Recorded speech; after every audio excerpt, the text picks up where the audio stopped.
ঘটনা হইল আল্লাহর নবী বিশ্ব নবী রাহমাতুল লিল আলামিনের দরবারে একজন সুন্দরী সুরসী হুরে মদিনা ইমেটা এসে আল্লাহর নবীর সামনে দাঁড়ায়া সালাম দিলেন, ইয়া রাসূলুল্লাহ, ইয়া হাবিবাল্লাহ, আগা নবীজি আমার বিয়ে হইতেছে না, আমার আপনি বিয়ে করায়া দেন। রাসূল কই ইন্নারি লেডি কি তা কয়, তুমি হুরে মদিনা, তুমি সবচেয়ে সুন্দর মদিনার, তোমার বাপ সবচেয়ে ধনী মানুষ, তোমার বিয়ার প্রস্তাব হাজারো তোমার আব্বার কি বলো তুমি, তোমার বিয়া হবে না?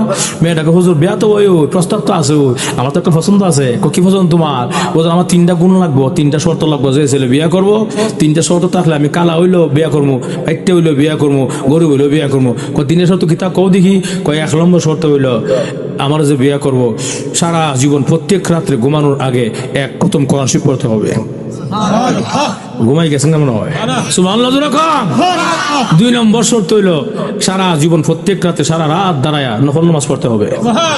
3 নম্বর শর্ত হলো সারা জীবন সারা বছর নফল রোজা রাখতে হবে। রসুল কয়ের লেগে তুই গো জামাই পাস না, অত কঠিন শর্ত মিলানো মুশকিল, জামাই পাও মাজুর ঠিক কিনা? আপনারা কি মেয়ের রুচিটা কি খারাপ না বালা? বালা শেষ নাই, বালার মধ্যে বালা, যেরকম ঠিক কিনা? এমনি সাহাবায়ে কেরাম তোমরা যারা যারা বিয়া করছো না সামনে আসো, নজওয়ান সাহাবীরা সবাই সামনে আইছে, যারা যারা বিয়া করছো না দাঁড়াও, সবাই দাঁড়াইছে। এই 3টা গুণ থাকলে হইব, কিন্তু 3টা গুণ কি তা কোন? 1 নম্বর গুণ হইলো ওই যে সারা প্রত্যেক রাতে ঘুমা